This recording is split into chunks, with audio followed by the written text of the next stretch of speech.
Mendapat hadiah yang sangat mahal itu, Marvin kaget dan terpana, terlalu berlebihan jika memberikan jam tangan ini pada saya.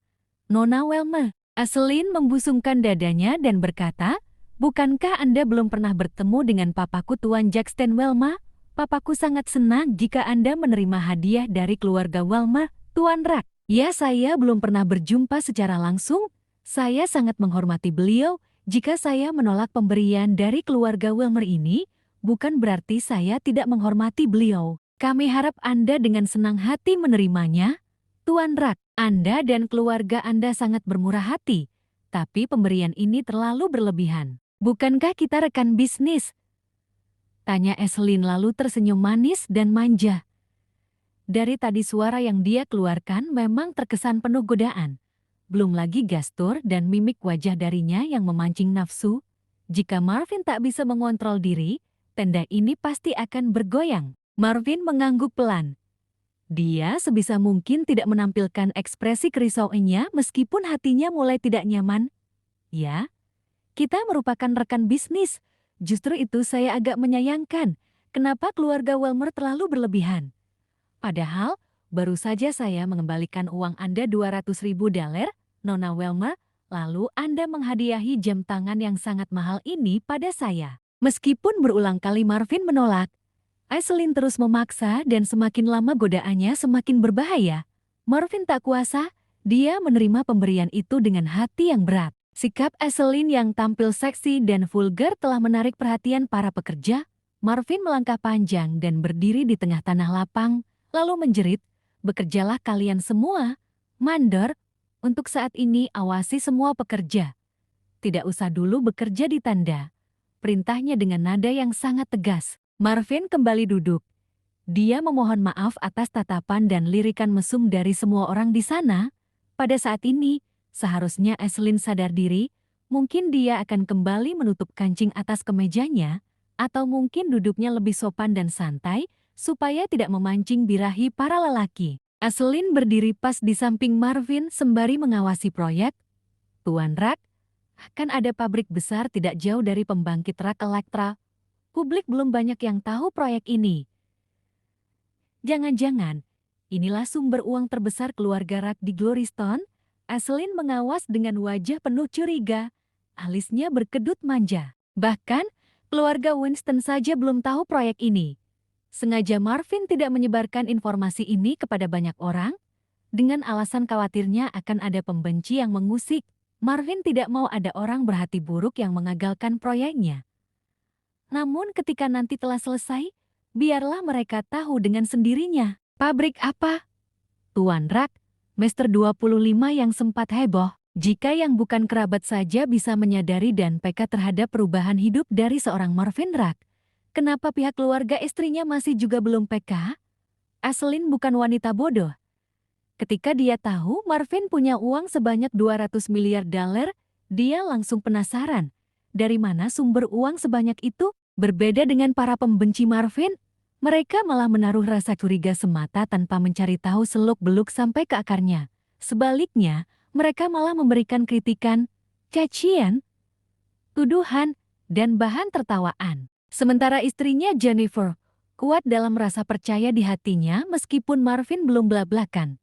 Meskipun Marvin bilang kalau nantinya dia akan membeli satu Glorystone, seandainya begitu, Jennifer tetap menaruh rasa percaya, apapun alasannya. "Tuan Rak, betul Mister 25, ulanginya mengernyitkan kening.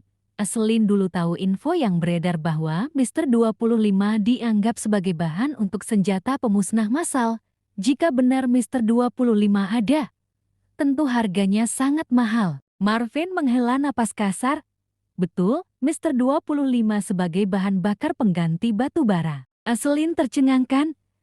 Dia langsung teringat dengan berita demo beberapa waktu yang lalu, dan tidak lama kemudian pemerintah memutuskan untuk mengurangi jumlah penggunaan batu bara mulai dari sekarang. Rencananya dalam waktu 1 tahun lagi, batu bara benar-benar akan dihapuskan. Berarti, inikah bahan bakar pengganti batu bara selain dari tenaga nuklir? Jika iya, pabrik yang dia lihat saat ini adalah satu-satunya pabrik di dunia yang memproduksinya. Aiselin menoleh ke Marvin dan berkata penasaran, Serius ini pabrik Mister 25 yang belum banyak diketahui publik, Tuan Rak? Tanyanya agak terbata. Marvin menaruh tangannya di atas meja, lalu menempelkan jari tangan kanannya ke jari tangan kiri. Dia berkata tegas, sebaiknya Anda tidak menyebarkan informasi ini kepada banyak pihak, Nona Welma, karena jika omongan Anda didengar media, saya yakin satu Gloriston akan tahu. Jadi, lebih baik rahasiakan apa yang Anda lihat. Eselin sangat terpana. Wajar kalau Tuan Rak punya uang ratusan miliar dalam waktu sekejap. Karena seorang lulusan S2 dari Universitas Gloriston dan predikat Kamloid, Eselin cepat paham dengan apa yang dia saksikan. Dengan ini, dia sangat yakin bahwa uang yang bakal dimiliki oleh Marvin Rak bakal lebih dari ratusan miliar dolar nantinya. Perhitungan yang ada di dalam kepala Eselin tidak salah. Dari segenap analisa dan kalkulasinya, dia menarik konklusi yang tidak subjektif bahwa Tuan Marvin Rak adalah calon konglomerat baru di Chemisland. Dia sangat yakin. Eselin menghela napas panjang sembari melipat tangan di dada dan berkata, Mister 25 akan diincar oleh semua pebisnis di Chemisland dan luar negeri. Tuan Rak, ada 4 pembangkit yang ada di Chemisland, salah satunya milik Deaksi.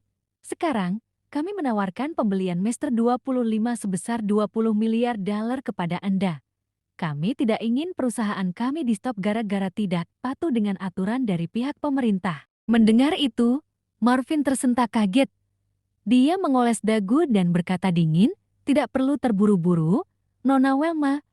Lagi pula pabriknya masih tahap proses pembangunan. Masih memandangi lokasi pabrik, Eselin berpikir dengan sangat keras. Tuan Rak, kami harap Anda menjadikan Deaksi sebagai prioritas daripada pembangkit milik negara dan milik Harvard. Dan saya sangat yakin kalau Anda memprioritaskan Rak Elektra milik keluarga Anda sendiri. Tidak ingin kelewatan dan disaingi, Eselin langsung gerak cepat. Sebagai salah satu pentolan dan penggerak dari bisnis Deaksi, dia harus mengambil langkah cepat. Dia tahu bahwa batu bara akan dikurangi penggunaannya karena dinilai hanya merusak lingkungan. Namun, dia belum tahu apa solusi dari pemerintah dan sekarang, dia akhirnya tahu bahwa ternyata Mister 25 adalah solusinya. Ketika tahu bahwa pabriknya milik keluarga Rak, sepertinya Eselin benar-benar akan membuka seluruh kancing kemejanya di hadapan Marvin Rak, bukan dalam upaya menerima Mister 25 buat Deaksi, melainkan agar sang konglomerat baru dari Gloriston bisa menjadi suami yang diidam-idamkannya. Eselin kembali duduk dan menatap mata Marvin sangat lekat, lalu berkata mesra, saya sangat kagum denganmu. Tuan Rak, saya harap kita berdua lebih dari sekadar rekan bisnis. Dia pun membuka 2 kancing kemejanya.